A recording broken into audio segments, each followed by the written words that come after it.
আসসালামু আলাইকুম। আমি জেসমিন নেওয়াজ আমার কুকিং চ্যানেল থেকে আপনাদেরকে জানাই স্বাগতম। আজকে আমি আমার রেসিপিতে নিয়ে আসলাম ভাপা পিঠা। শীতের সময় না খেলে চলেই না, এই জন্যই ভাপা পিঠাটা ভাবলাম যে বাইরে কেনা ভাপা পিঠা তো আসলে ঘরের মতো কখনই হবে না, আর ঘরে যদি না বানায় মনও ভরবে না। সেই জন্যই আজকে আমি ভাপা পিঠাটা ঘরে নিজের হাতে তৈরি করে আমি খাওয়ার চেষ্টা করেছি। আমার হাজব্যান্ড আর আমি দুইজনেই আমরা ভাপা পিঠা খুব পছন্দ করি। আর আমার বাচ্চারা বেশি মিষ্টি জাতীয় পিঠা পছন্দ করে না, ওরা শুধু ঝাল ফ্রাই আর চিকেন ফ্রাই, চিকেন নাগেট সব কিছু ওরা ভাজা ভুনা সব পছন্দ করে। আর আমি শুধু আমার হাজব্যান্ড আমরা ও ভাজা ভুনাটা একটু কম খাই, কিন্তু পিঠা আসলে আমাদের অনেক পছন্দের। সেজন্য এখানে ভাপা পিঠার চালের গুঁড়া নিয়ে নিলাম পরিমাণ মতো, যাতে আমরা দুজনেই খেয়ে শেষ করতে পারি। আর মেহমান আসলে তো বানাতেই হবে বেশি বেশি করে। আর সেই জন্য এখানে লবণ দিয়ে চালের গুঁড়াটা আমি অল্প অল্প পানি দিয়ে মাখা মাখা করে নিয়েছি, যাতে চালনির সাহায্যে খুব সুন্দরভাবে নিচে পড়ে যায়। আর সেই চিন্তা করে এইভাবে ভিজিয়ে নিয়েছি চালের গুঁড়াটা, যাতে পিঠাটাও মজাও হয়, সুন্দরও হয় এবং চালনি দিয়ে পড়েও যায়।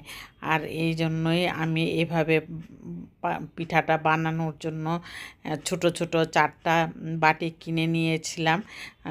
যখন আমি ছিদ্রযুক্ত ডেকচি কিনেছি তখনই ওই অ্যালুমিনিয়ামের দোকান থেকে এই বাটিগুলিও কিনতে পাওয়া যায়।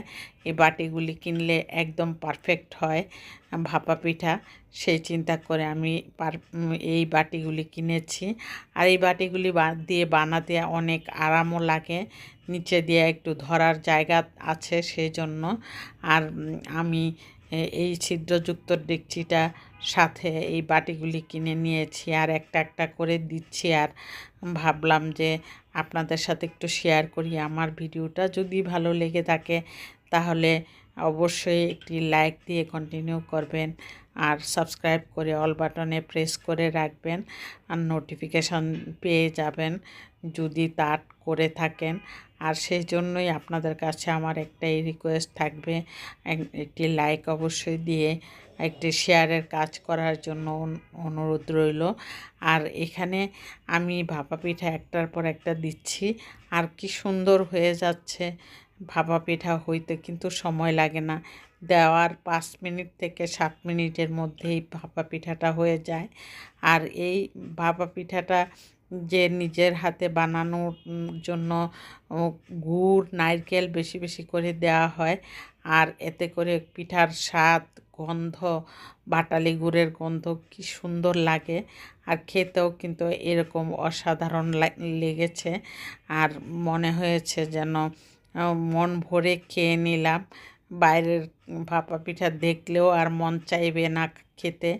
আর সেই জন্য আমি কয়দিন পর পরই ভাপা পিঠাটা বানিয়ে থাকি।